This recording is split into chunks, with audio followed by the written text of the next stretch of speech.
Bonjour mesdames et messieurs, une fois encore, merci de suivre ce que fait le mémorial récemment depuis le confinement et nous allons essayer de rentrer en contact avec Ginette Kolinka qui va nous rejoindre et qui nous a fait la gentillesse de bien vouloir euh, parler avec nous. Aujourd'hui qui est une journée pas comme les autres puisque c'est la journée du souvenir des victimes et des héros de la déportation.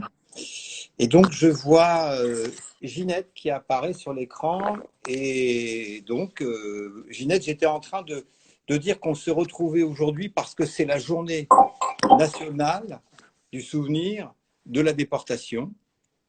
Et donc, on était ravis de pouvoir dialoguer avec toi et ravis de pouvoir rappeler un certain nombre de choses dans le cadre de cette journée.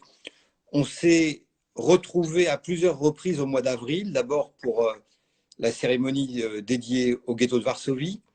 On s'est retrouvés également pour Yom HaShoah et c'est la troisième cérémonie finalement un peu différente que nous allons vivre en confinement, toujours en confinement. Et pour cette journée, Ginette, c'est avec toi qu'on a décidé de parler et je te remercie de nous recevoir via les réseaux sociaux, de nous recevoir chez toi. Alors, Ginette, dis-moi d'abord comment tu vas. Eh bien, écoute, si tout le monde se porte comme moi, eh bien, il n'y a pas de problème, hein. Il n'y aurait pas de dépression et les gens auraient tous bon moral. Et, Je vais et très bien. tu vas très bien. Et le fait d'être en confinement, de ne pas pouvoir sortir de chez toi, est-ce que ça t'ennuie ou tu arrives à supporter?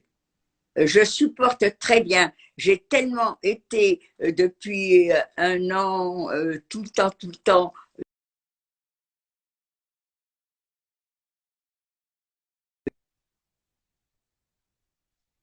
apprécie ce confinement. Je C'est-à-dire que ne dis pas que dans 2 mois, je dirai pareil. Mais pour l'instant, ça fait un mois et j'avoue franchement, je ne vois pas le temps passer. en fait, pour toi, c'est une période de repos. Toi qui passes ton Exact. temps dans les trains et sur les routes, c'est une période de repos nécessaire. Tout à fait. C'est exactement ça. Bon, Alors, j'ai honte de dire que j'apprécie parce qu'il y a tellement de personnes qui sont malheureuses que. Mais bon, égoïstement, pour moi, personnellement, j'apprécie ce moment. et Ginette, on t'a vu déjà faire du sport à la maison. Tu arrives quand même malgré tout à rester en forme et à t'occuper de toi pendant tout ce moment de confinement. Ah, alors, je peux te dire que tu m'as vu en forme, c'était la photo seulement, hein, sur le vélo. Et c'est vrai qu'on me l'a envoyé, quelqu'un que je connais à peine m'a envoyé un agrandissement de la photo. J'ai vraiment l'air d'une championne. Seulement, Absolument. si les gens m'avaient vu le mal que j'ai eu pour monter sur le vélo, ils ne diraient pas Ginette, c'était une sportive. Bon, Je vais avoir du mal à reprendre les cours de gym, ça c'est sûr. ah oui, eh oui, on en est tous là, Ginette, on en est tous là. Ah, Ginette, aujourd'hui, donc, c'est la journée de la déportation. Ce matin, moi, j'ai fait le tour du quatrième, des plaques du quatrième arrondissement, comme on le fait régulièrement avec le maire du quatrième arrondissement. Et j'ai une petite pensée pour Milo Adonner, parce que tous les ans, pour la journée de la déportation, Milo nous accompagne le matin. Nous allons à la rue des Deux Ponts, là où il a été raflé avec sa famille, et puis nous allons à la rue des Hospitalières Saint-Gervais, là où il a été à Ouais. l'école et où il avait tant d'admiration pour le directeur de l'école, Joseph Mignoret, qui est devenu injuste. Et également, pas loin de la rue des Ponts, il y a l'école où allait son petit frère. Mais aujourd'hui, nous allons parler plus particulièrement. Donc d'abord, penser à toutes celles et ceux qui ont été assassinés durant la Shoah et penser à toutes celles et ceux qui aujourd'hui, en tous les cas, sont en difficulté dans le contexte de cette pandémie. Et nous avons une pensée pour toutes les familles qui sont endeuillées ou qui ont des malades parmi elles. Alors, Ginette, on va parler un petit peu de toi, de ton parcours, pour ceux qui ne le savent pas, parce que malheureusement, tout le monde ne sait pas que tu as fait un livre, Retour à Birkenau, que je conseille. On va en parler tout à l'heure, mais en 2 mots, je voudrais dire que toi, tu as été arrêté à Avignon le 13 mars 1944 avec ton père, ton petit frère et ton neveu. Tu as été conduit d'Avignon à la prison des Baumettes, de la prison des Baumettes de Marseille à Drancy, et tu as été déporté par le convoi du 13 avril 1944, qui est le convoi 71, et tu es arrivé à Auschwitz-Birkenau le 16 avril 1944, donc ça s'est passé également au mois d'avril. Mais si ça ne t'ennuie pas, je voudrais qu'on parle un peu du récit, non pas de ta déportation, parce que tu le fais très bien, je trouve, dans ton livre, Retour à Birkenau, mais je voudrais qu'on parle de ce moment où tu vas quitter le camp d'Auschwitz en novembre 1944 et qu'on déroule un peu ce fil entre le moment où tu quittes le camp d'Auschwitz et où tu vas arriver en France à Lyon. Alors, qu'est-ce qui se passe qui fait que tu quittes le camp d'Auschwitz en novembre 1944? Eh bien, en novembre 1944, je suis à Birkenau. La date, je ne m'en souviens pas, je me rappelle du mois. Et il y a un grand rassemblement pour tous ceux qui ne sont pas au travail. Et naturellement, dans des cas comme ça, moi, je n'étais pas au travail. Il y avait eu s'était passé je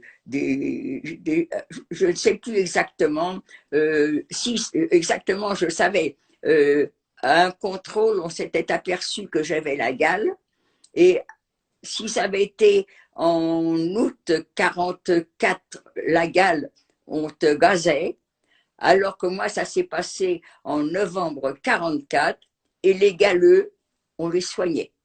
Donc, on m'enlève de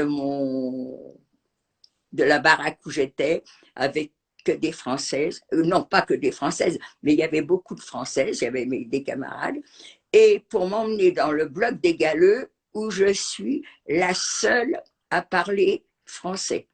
Moi, je ne parle aucune autre langue, donc je suis un peu désespérée et je me suis, quand on s'est aperçu que la gale était, par le fait, c'était pas la gale, c'était parce que j'étais crasseuse à Birkenau, je me souviens que je ne me lavais pas. Donc, j'étais crasseuse et on a pris la crasse pour de la gale. Et donc, on m'envoie au bloc des galeux, on me met un produit sur le corps, donc ça m'a lavé, et du coup, ben, la gale, elle avait disparu. Donc, du fait que je suis plus galeuse, il faut aller au travail. Et comme c'était encore avec des gens qui ne parlaient pas du tout le français, et que moi je n'avais pas, et ben, pour une fois, alors que j'ai toujours eu peur de tout, je suis courageuse et je me cache. Naturellement, on m'a trouvée et on me remet dans un commando pour partir. Je suis au dernier rang du commando. Le commando, il ne faut pas beaucoup de monde. Le dernier rang, on est en trop, on nous fait faire demi-tour.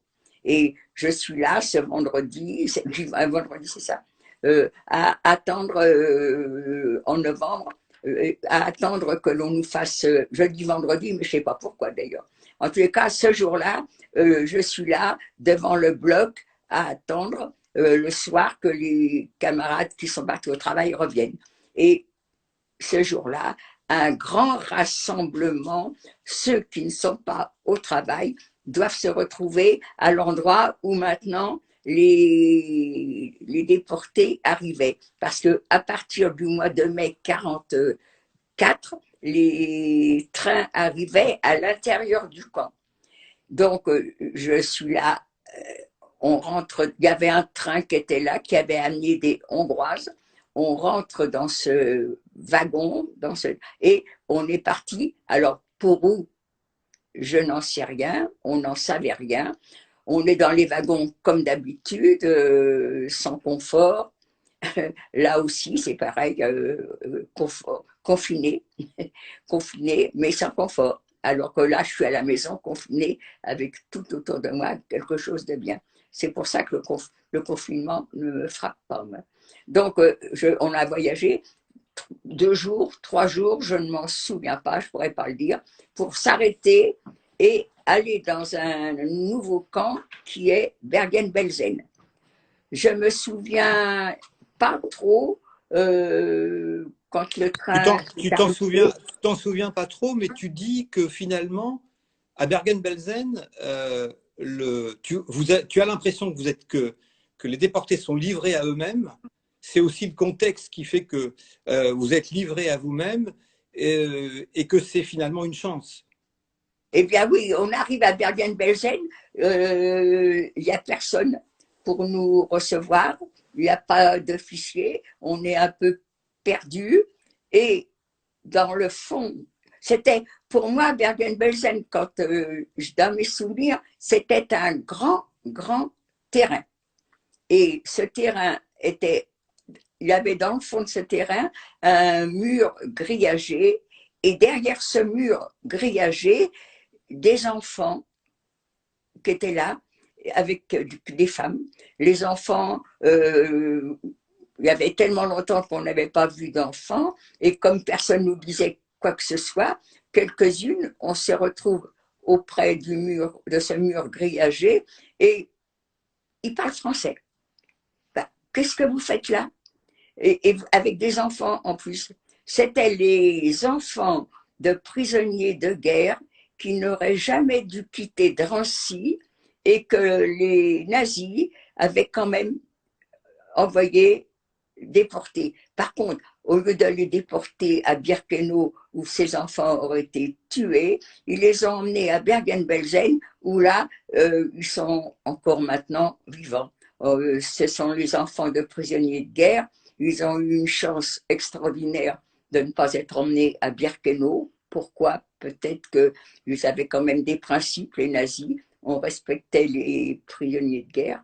En tous les cas, ces gens-là, ce sont les enfants des prisonniers de guerre. Ils sont actuellement beaucoup plus jeunes que les déportés, mais ils ont une chance énorme d'être des enfants de prisonniers de guerre. Et donc, tu restes un certain temps à Bergen-Belsen, et puis tu travailles dans une usine d'aviation. Qu'est-ce qui se passe? À ce moment-là, tu dis que finalement, tu travailles, mais que c'est un régime qui est un peu meilleur que celui que tu as connu au camp d'Auschwitz-Birkenau. Alors, là, à Bergen, on ne travaillait pas. Et en février 1945, on apprend que des dirigeants d'usines avaient besoin de personnel. Donc, ils allaient venir. Alors, est-ce qu'on a tous été prises? Est-ce que certaines seulement? Je me souviens qu'il fallait montrer nos mains, nos dents. Pourquoi, j'en sais rien. On se serait cru au marché des esclaves. Et en attendant, les autres, on est tout un groupe à partir pour aller travailler en usine. J'ai un trou, je ne me rappelle plus du nom. Il y a des Allez, à côté de Leipzig, c'est ça? À côté de Leipzig, c'est ça, oui. C'était une usine à 80 km, je crois, de Leipzig, mais j'en suis pas tellement sûre, je me rappelle plus. Il y a des choses que je me rappelle, d'autres que je me rappelle plus. Et alors là, c'était vraiment quand on a été arrêté, je pensais, moi, je croyais ce que les nazis nous disaient. On allait dans un camp de travail. Donc pour moi, un camp de travail, c'était l'usine et puis des baraques à côté où on aurait vécu. En fin de compte, quand on est arrivé à Birkenau, c'était pas du tout ça. Et là, justement, c'est comme ça. Quelques baraques et l'usine. Alors les baraques, toujours de la même façon, mais des baraques humaines, là. Là, c'était plus des chambrées à coucher dans des cases où on était minimum 6 par case. Non, là, c'était des petites chambrées. Les baraques étaient partagées en chambrées. Il y avait des petites chambrées. Il y avait des lits, vous vous rendez compte? Des lits on n'avait jamais dormi dans un lit jusque-là. Et là, on a des lits, il n'y a pas de drap, il ne faut pas exagérer, mais quand même, d'avoir des lits, une par personne, c'était le luxe. Hein. Et puis dans cette baraque, même, dans le fond de la baraque, il y avait un endroit avec un lavabo, je me rappelle, c'était un espèce de grande cuve avec, c'était le luxe, quoi. Et j'ai eu la chance de travailler dans cette usine jusqu'en février 45. Et puis en février 40, oui, je crois, c'est ça, oui, je suis arrivée. Les dates, hein, ça commence un petit peu à être fou dans ma tête. En tous les cas, quand en avril 40, ah voilà, oui, je suis arrivée en février dans cette usine. En avril 45, l'équipe de jour devait aller travailler. Moi, je faisais partie de l'équipe de jour. L'équipe de nuit allait rentrer pour se reposer. Eh bien, les deux équipes sont bloquées, terminées, c'est fini, on doit partir. Les Alliés approchaient. Les Alliés, c'était les Anglais. Je me souviens toujours, on est là rassemblés et il manque 2 personnes. Ça a été l'affolement général. Les 2 personnes, c'était Marceline et une petite jeune fille de son âge, toutes les deux, elles s'étaient cachées dans un cercueil. Je ne sais pas ce qu'elles ont dû dérouiller, mais certainement que, à fin de compte, on a pris toujours la même façon de voyager, les wagons, pour, si j'ai bonne mémoire, quand on a quitté l'usine, c'était pour aller, alors, eh ben ça y est, je reprends le fil de mon souvenir là. Quand on a quitté l'usine, c'était pour partir. Alors là, ça a été affreux. Là, c'est un voyage qui a duré, je dis 8 jours, c'était peut-être 6, c'était peut-être 10, affreux.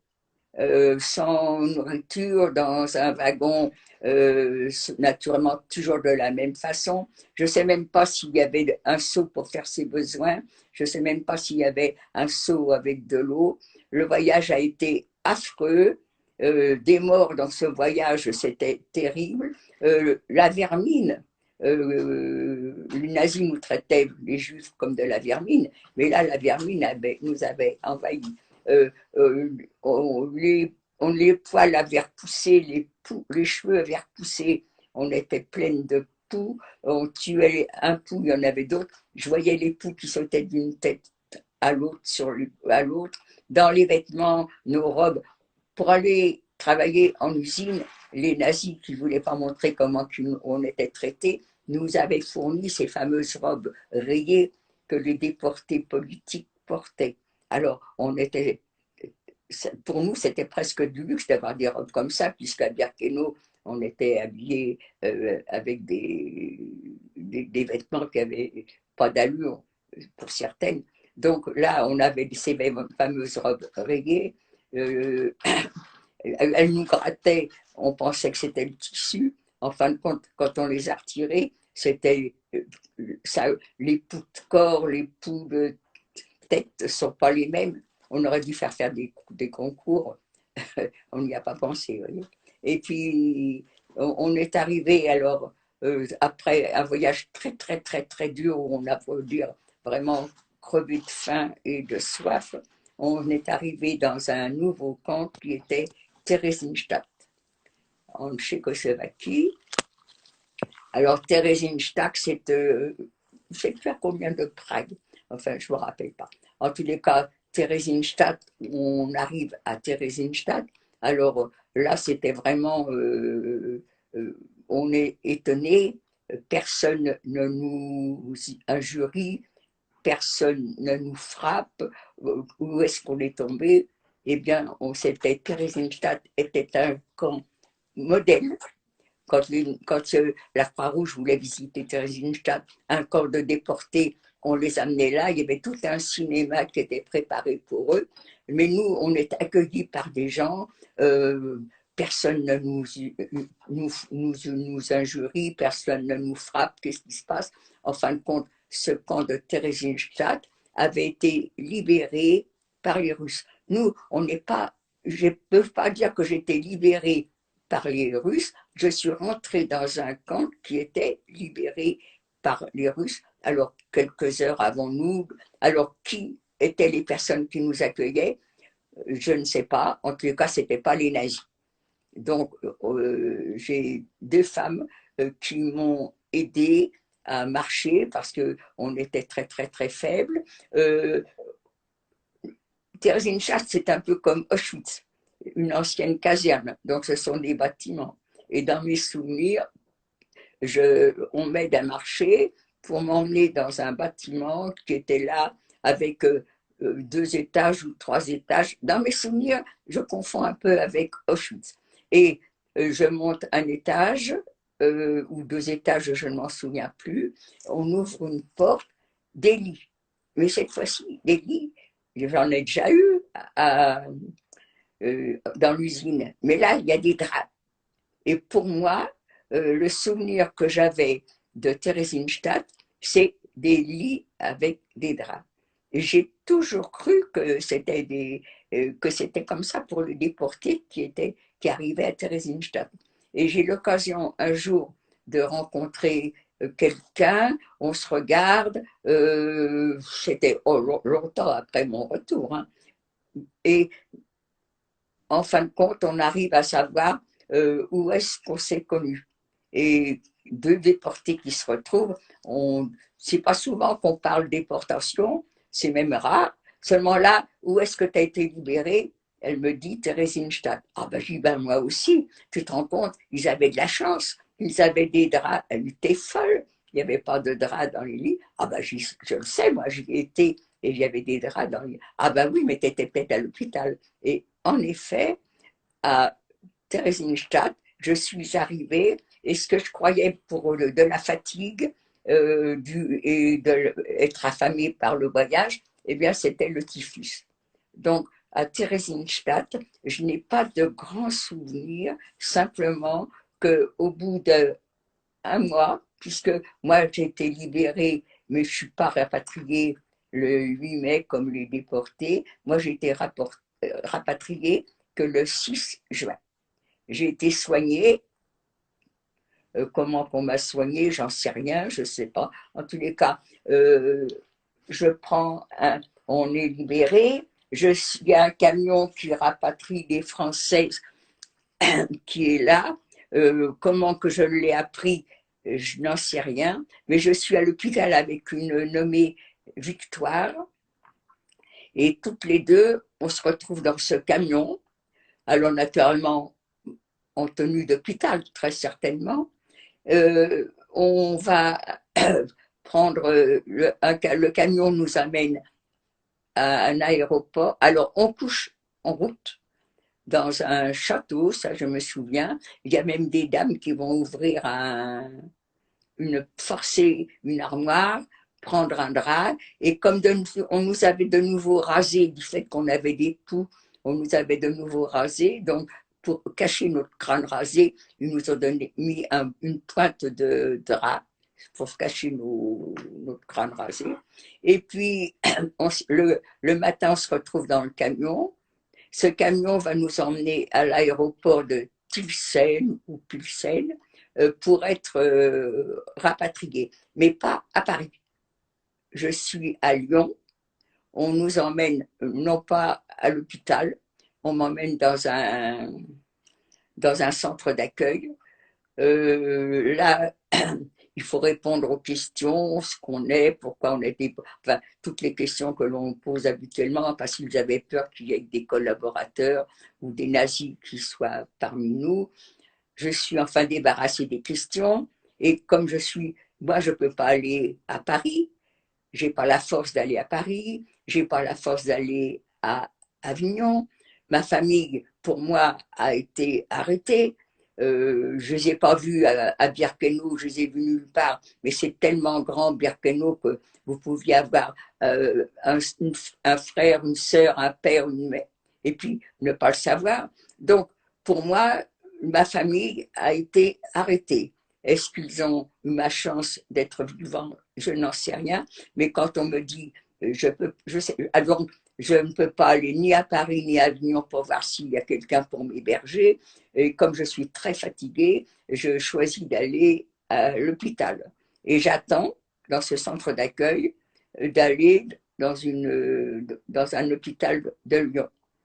Les gens venaient nous voir avec des photos. Il y en a qui amenaient de l'argent, il y en a qui amenaient de la nourriture, des friandises. Et ils nous montraient des photos. Est-ce que vous l'avez rencontré? Est-ce que. Une dame qui venait pour voir aussi comme tout le monde, je ne sais pas, s'approche, est devant moi, elle s'arrête, elle me regarde et mais t'es une fille Charkaski, toi? Ben oui, mon nom de famille de jeune fille, c'est Charkaski. Ben, naturellement, oui, je sais, je m'en rappelle encore de mon nom. Eh bien, elle m'annonce que ma mère, mes sœurs, n'ont pas été déportées, n'ont pas été arrêtées et qu'elles sont vivantes et même elles ont retrouvé l'appartement que nous avions à Paris qui avait été vidé complètement à l'époque. Les appartements qui étaient, quand les Juifs quittaient leur appartement, tout était vidé complètement. Par qui? On ne saura jamais rien. J'aurais pu poser la question à la concierge quand c'était la même, quand je suis revenue. Pourquoi je ne l'ai jamais fait? J'en sais rien. En tout cas, je ne saurais pas. Alors, l'appartement, mais la concierge de l'époque, c'était la même concierge. Donc, mes sœurs, quand elles sont, je suppose que quand Paris a été libéré, sont venues voir ce qui se passait. En tous les cas, je n'ai jamais posé la question, c'est moi qui en déduis ça. C'est que la concierge a dû leur dire, votre appartement est occupé, mais ce sont des collaborateurs. On a eu la chance d'avoir notre appartement occupé par des gens qui avaient fait de notre appartement un bureau d'embauche pour envoyer les jeunes travailler en Allemagne.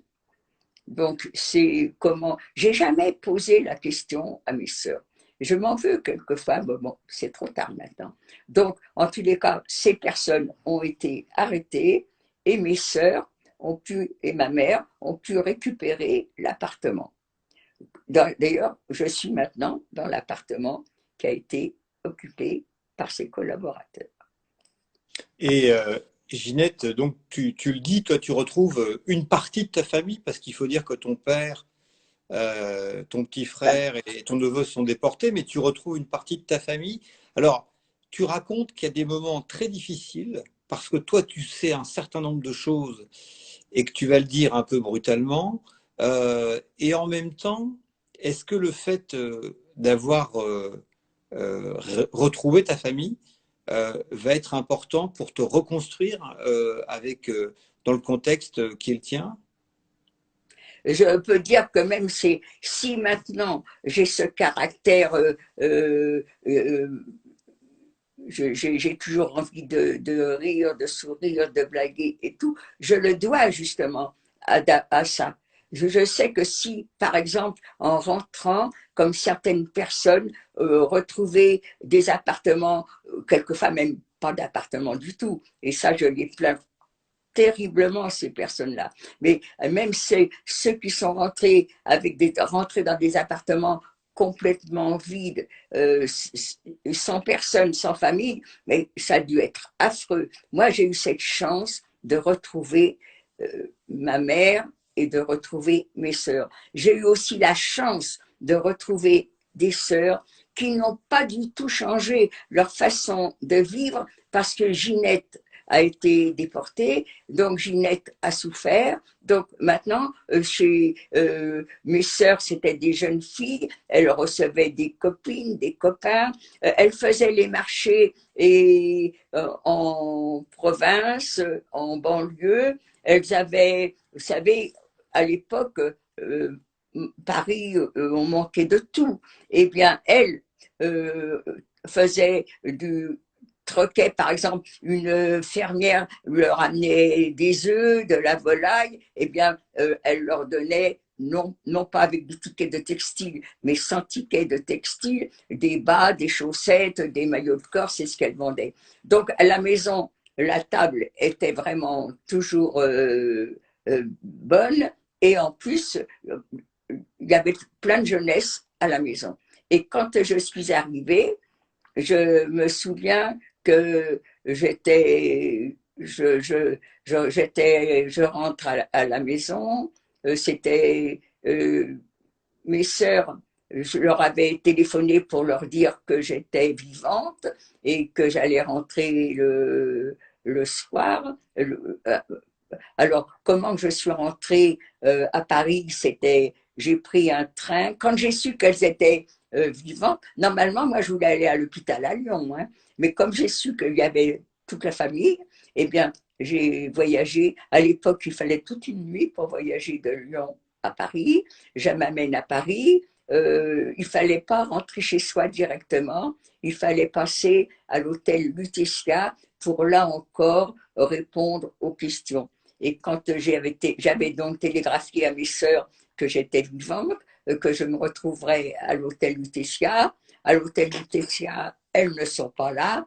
Moi, j'ai pas la patience d'attendre. Et quand j'ai eu fini de répondre aux questions, il y avait les autobus qui nous emmenaient dans les quartiers où on voulait aller.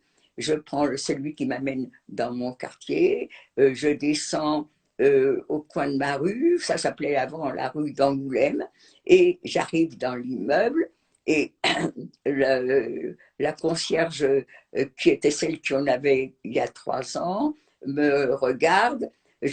Comment que je me suis trouvée j'avais sur le dos une veste de soldat, alors allemand, je crois, et pourquoi je suppose que c'est à Lyon qu'on a dû mettre ça sur le dos. En attendant, elle me prend, j'ai plus de cheveux, les pieds, je ne sais pas ce que j'avais aux pieds. Hein. Et j'étais en tenue de pyjama puisque j'étais partie de l'hôpital. Donc,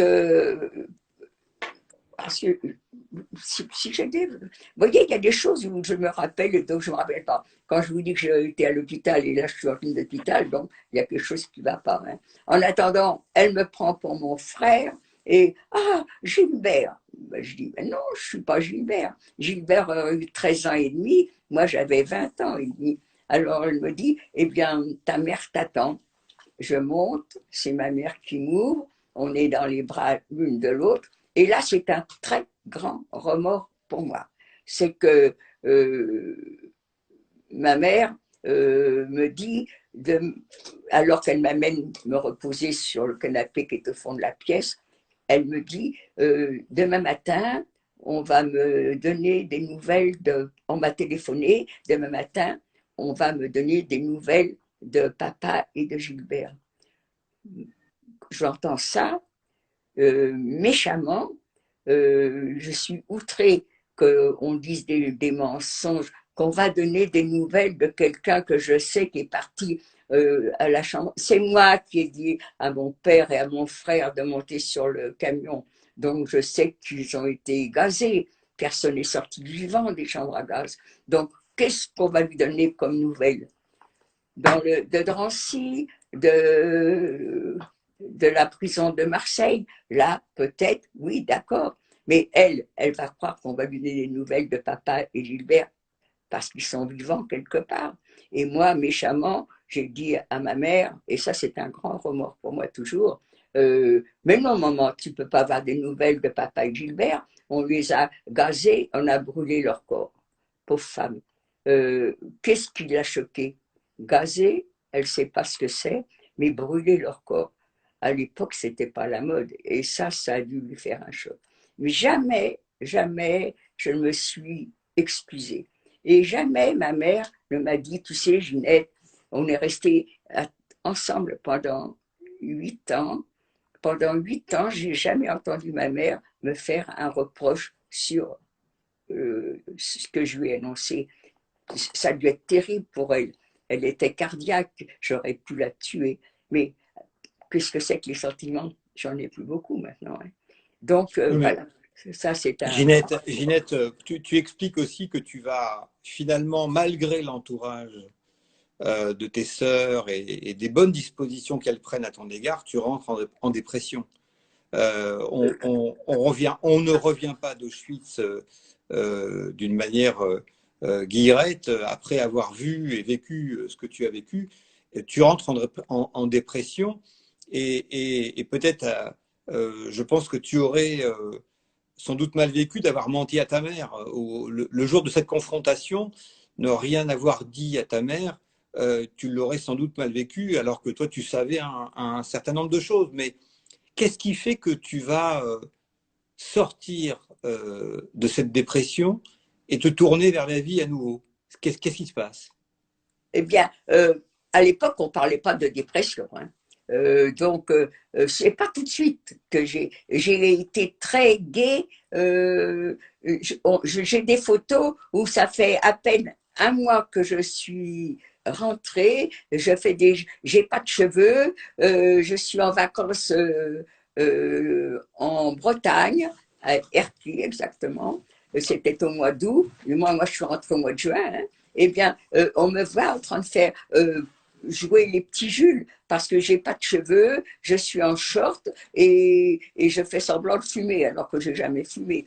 Donc, non, la dépression est arrivée plus tard parce que j'ai commencé à grossir énormément parce que naturellement je mangeais beaucoup. Vous savez que quand on est rentré, quand on est sorti des camps, les règles, quand on est rentré dans les camps, les règles avaient disparu. Ce n'est pas revenu pendant très longtemps pour moi. 2 ans après, presque, ou si c'est pas 3 ans. Donc, le système fonctionnait pas et je mangeais et j'étais donc énorme. Et donc, c'est là que j'ai commencé à à ne plus vouloir bouger de chez moi parce que mes sœurs m'entraînaient pour sortir avec elles. Naturellement, elles étaient toutes les trois belles, jeunes, et puis moi à côté qui n'avais pas de cheveux, un turban, l'œil triste et tout. Eh bien, c'est là qu'a commencé la déprime. Et il a fallu que je me remette. Alors, si je me suis remis au travail pendant 2 ans, j'ai vécu comme ça au crochet de ma mère et de mes sœurs. Et puis, parce que je ne savais pas quand j'avais le droit à quelque chose. Moi, quand je suis sortie de, de l'hôtel Lutetia, j'ai pensé qu'une seule chose, c'est de rentrer chez moi. Donc, et après, les déportés, je ne les fréquentais pas. Je ne savais même pas qu'il y avait une association. Je m'occupais de rien du tout. Donc, je ne savais pas que j'avais le droit à ci, que j'avais le droit à ça. Moi, je pensais que j'avais. Une fois, j'ai rencontré une amie, c'est elle qui m'a dit, mais quoi, tu n'as pas de pension? Je dis, ben non, pour moi, une pension, c'était d'avoir un bras en moins, une jambe en moins. Et c'est là que j'ai commencé, mais je vous dis, quelques années après. Donc, quand j'ai commencé, j'avais été voir un médecin qui me suivait, et puis au bout d'un moment, ce médecin, mes sœurs n'avaient pas regardé à la dépense, il était vraiment, je crois, très psychologue, et à un moment, quand j'ai dit maintenant je viens plus chez vous parce que c'est mes sœurs qui payent et je veux pas exagérer, j'arrête de venir. Alors il m'a dit en tous les cas, et je vais chercher du travail. Il m'a dit, eh bien, je te conseille de prendre plutôt un travail comme vendeuse plutôt que de travailler dans les bureaux. Parce que moi, quand j'étais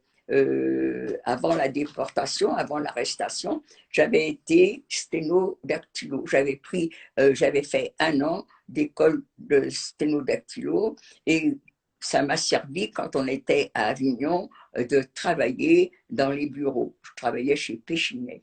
Donc, c'était ça, mon projet, c'était de trouver une place dans les bureaux. Alors, lui m'a déconseillé, non, moi, je te conseille plutôt de prendre une place de vendeuse. Ça sera plus, tu seras en contact avec les gens, tu parleras, ça sera mieux pour ton mental. Quand je suis rentrée à la maison, moi je dis ça à la maison. À la maison, il n'y avait plus qu'une sœur qui était là. Les autres étaient reparties à Avignon. Elles se sont installées à Avignon pour travailler et pour y vivre. Donc, cette sœur était restée à Paris pour être avec ma mère, elle ne pouvait pas la laisser seule. Donc, quand elle apprend que je dois être vendeuse, elle avait repris les places de marché que mes sœurs faisaient aux quatre chemins avant la guerre. Donc, cette place, elles avaient pu la récupérer.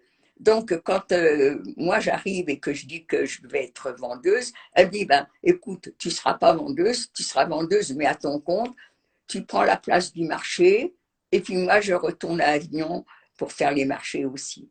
Et parce qu'elle avait laissé son amoureux qu'elle avait trouvé à Avignon, mais du fait qu'il fallait être avec maman, elle l'avait quitté.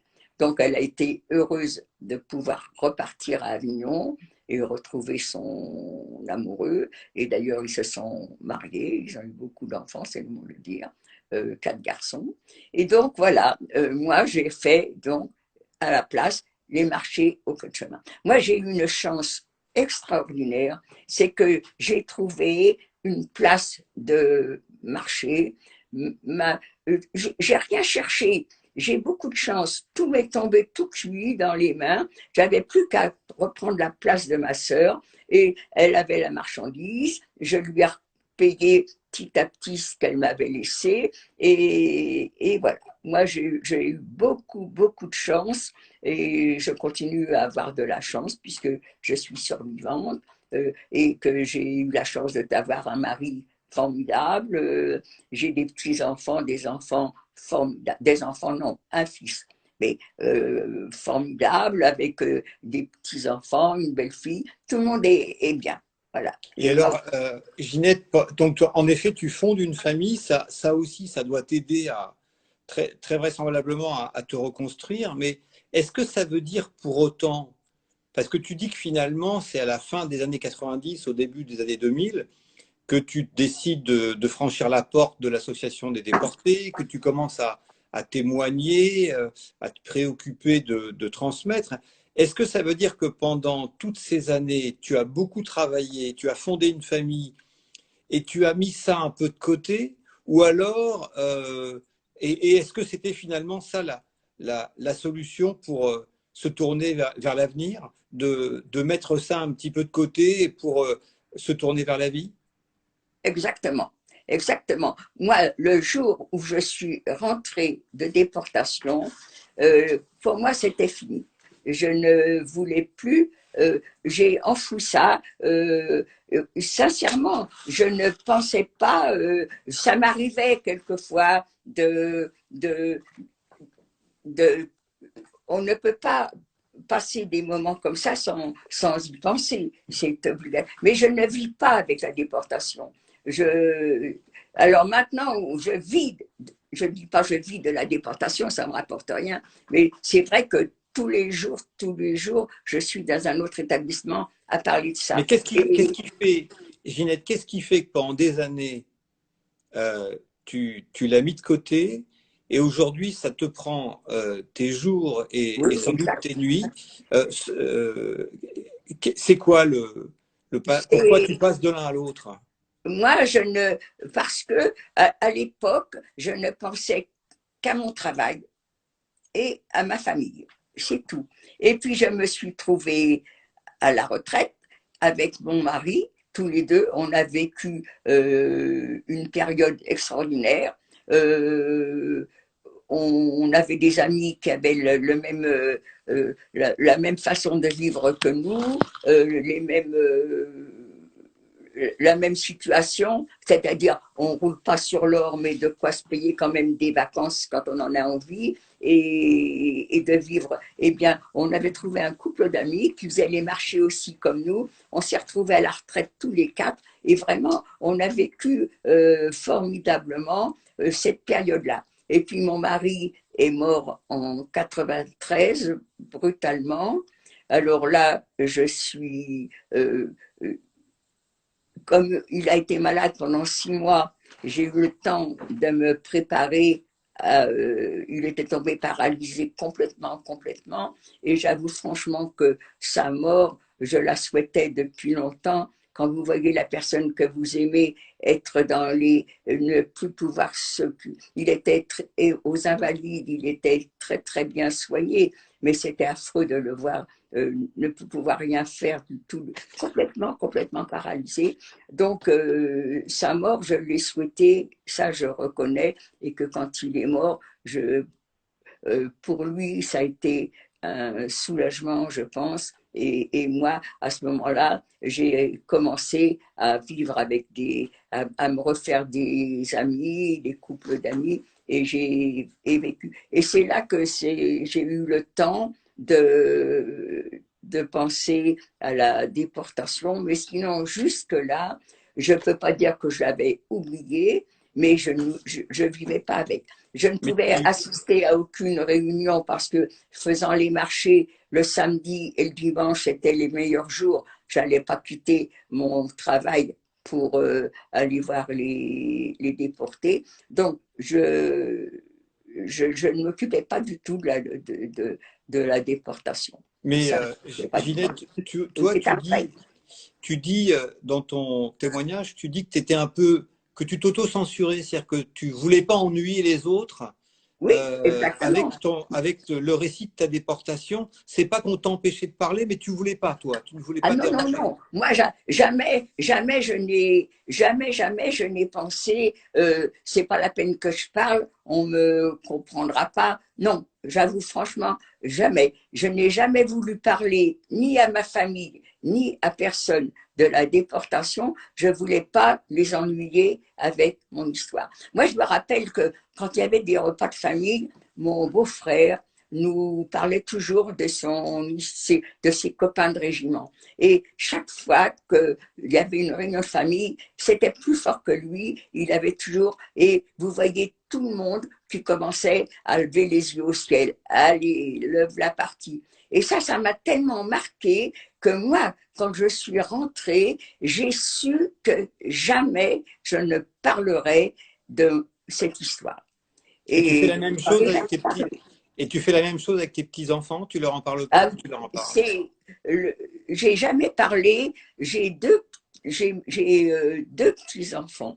L'aîné ne m'en a jamais, m'a jamais posé de questions. Mais, par contre, le plus jeune, oui, maintenant, il était en cours moyen, deuxième année, et un jour, il en a parlé à sa c'était certainement un cours d'histoire, je sais pas exactement. Et il a dit à sa maîtresse, Mamouchka, parce que lui il m'appelle Mamouchka, a été déportée. Et du coup, elle lui a demandé si je voulais venir. Et c'est vraiment là la première fois, la toute première fois que j'ai parlé devant des enfants.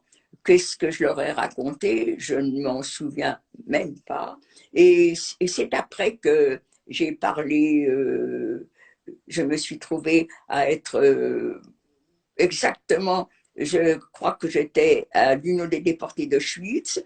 Je les fréquentais depuis quelque temps, alors que je les avais jamais fréquentés. Et puis là, le président de mon association, qui s'appelle Raphaël Estrin, m'a vu régulièrement et il amenait toujours avec lui le même groupe de déportés pour accompagner des élèves. Et il m'a demandé un jour de remplacer quelqu'un. Ah non, moi je voulais pas. J'ai pas besoin d'aller là-bas. Je vais avoir mauvais moral. Et puis ça l'embêtait, ça l'ennuyait. Il était embêté. Alors mon bon cœur, je croyais, allait me perdre. Et comme il avait l'air tellement embêté, j'ai accepté de l'accompagner. Vous dire que j'ai pas le caractère à m'inquiéter à l'avance. Donc, je m'inquiétais pas.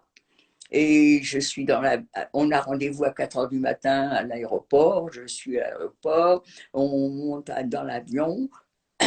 J'ai aucun effet. Mais quand on a pris le car pour aller jusqu'au camp, toujours pareil. Mais là, quand on est descendu du car pour entrer dans le camp, on a commencé par Auschwitz. Alors, Auschwitz, pour moi, je ne connaissais même pas. À l'époque, quand j'étais dans le camp, Je ne savais même pas qu'il y avait un Auschwitz. Pour moi, il n'y avait que Birkenau. Après, naturellement, j'ai su. Alors là, j'arrive à Auschwitz, mais mais je connais pas Auschwitz, j'ai jamais été à Auschwitz. Alors, tout ce qu'on nous montre, les baraques, tout ça, ben, oui, mais je connais tout ça. Moi, les cheveux, ça ne m'émeut pas. Je sais ce que c'est, les vêtements d'enfants. Mais oui, mais moi aussi, mais je suis plus sentimentale, ça ne me fait rien. Les valises avec les noms, vous voyez, un Kinder, 2 ans. Non, mais ça, tout ça, ça ne me dérange pas. Ce que je m'aperçois, c'est qu'à Auschwitz, mais c'était du luxe. Ils avaient des lavabos pour se laver, ils avaient des lits. Non, mais Auschwitz, c'est pas. Alors maintenant, j'aime pas quand on dit Auschwitz. Auschwitz, c'est pas Birkenau. Et l'après-midi, alors, on va à Birkenau. Alors là, toujours. Et quand j'arrive, on rentre dans Birkenau, je rentre pas par la porte principale. Moi, la porte principale, je ne l'ai jamais vue. Et parce que j'ai aucun souvenir de cette porte-là. Alors, on rentre, mais c'est pas Birkenau, ça. Moi, le Birkenau, c'est la saleté. Birkenau, c'est la fumée. Birkenau, c'est les baraques, des baraques, des baraques, des baraques. Où que c'est tout ça? Et puis, cette route, il y a presque un tapis pour pas qu'on se salisse les. Oh non, non, ça, c'est pas le Birkenau de mes souvenirs. Mais bon, c'était la première fois. Ça ne me fait aucun effet parce que j'étais toujours en train de me dire, c'était peut-être là, c'était peut-être là, c'était peut-être là. Toutes les baraques se ressemblent. Non, ça ne me fait aucun effet. Alors j'ai pensé que la seconde fois que je dirais, ça sera peut-être pas pareil. En fin de compte, quand je vais à Birkenau, je n'ai aucune émotion parce que ce n'est pas le Birkenau de mes souvenirs. Alors quand je vais à Birkenau, il y a une baraque que je veux toujours que les gens la regardent, c'est l'endroit des toilettes. Alors ça, je veux absolument montrer, on ne le montre pas toujours, il n'y a pas toujours le temps, eh bien, je veux montrer comment où les nazis, jusqu'où les nazis ont porté leur haine. Comment peut-on avoir pensé à faire des choses comme ça? Parce que ça s'est jamais vu. Il a fallu qu'il le crée. Comment, par haine, arriver à faire des choses comme ça? Et ces choses-là, ce que c'est les toilettes. Vous allez rentrer dans une baraque et vous allez voir un socle avec des trous. Et c'est là, de voir les gens faire leurs besoins tous ensemble comme ça, c'est quelque chose que je veux toujours, toujours, toujours montrer. Pour moi, c'est le comble de la haine. Ça. Mais dans ton témoignage, Ginette, pour les gens qui te connaissent, et c'est vrai également dans le livre, tu es toujours très sobre, tu dis ce que tu sais. Quand tu sais pas, tu dis que tu ne sais pas. Et c'est parfois même un peu cru parce que tu évoques dans ton témoignage certains souvenirs qui sont un peu terribles et criants de vérité, mais en général que tous les déportés n'évoquent pas parce qu'ils ont peur de choquer, tandis que toi, tu es vraiment dans des choses à la fois très, très pragmatiques, mais également mais très, très simples, très crues du quotidien de ce que vivaient les déportés qui restaient en vie à Birkenau. Alors, Ginette, pourquoi est-ce que tu fais un livre? Nous, on est ravis, hein, mais je voudrais que tu nous expliques. Et tous les gens qui envoient des messages sont ravis d'avoir lu ton livre, ils le disent, ils l'écrivent. Mais juste en un mot, dis-moi pourquoi est-ce que tu ressens de faire cet ouvrage, c'est-à-dire de coucher sur le papier ton histoire? Alors, écoute, alors ça, c'est un peu, c'est pas moi qui l'ai écrit, c'est mon histoire qui a été écrite par, j'ai un trou, Par Marion Ruggieri. Voilà, Marion Ruggieri, qui, elle, mérite tous les compliments et c'est vraiment elle que je remercie parce que elle a su, elle est journaliste pour le journal Elle elle vient un jour m'interviewer, je réponds à ses questions et elle a fait un article sur elle qui était vraiment très sobre et vraiment très bien. Et puis, c'est 2 ans après, elle me retéléphone en me demandant, alors je sais plus ça a un nom, des signes, j'ai des signes. En fin de compte, elle avait retrouvé des notes et elle me demandait la permission d'en faire un livre. Bon, pourquoi pas, moi ça ne me dérange pas. Eh bien, ce livre, c'est par le fait, mon témoignage. Elle n'a rien, moi je l'admire, elle n'a rien rajouté qui puisse faire pleurer, qui Elle est c'est restée fidèle. Elle est restée les fidèle gens à ton me disent récit. c'est toi. Oui, c'est ça. Et c'est ça. J'ai lu moi-même le livre. Alors naturellement, elle m'avait montré le brouillon de ce livre et je l'ai tellement trouvé très bien que je l'ai lu en 1 heure. Si, à peine le nez dedans, j'ai voulu aller jusqu'au bout tellement j'étais prise, alors que c'est mon histoire, hein, mais tellement que c'était écrit simplement, brièvement. Et malheureusement, la première série qui a été faite, il y a eu une erreur, c'est que quand on arrive dans le camp de Birkenau et qu'on descend des wagons, elle a mis que c'était des soldats qui nous faisaient descendre. Et ça, c'est une grosse erreur, mais je ne l'ai pas vu tout de suite.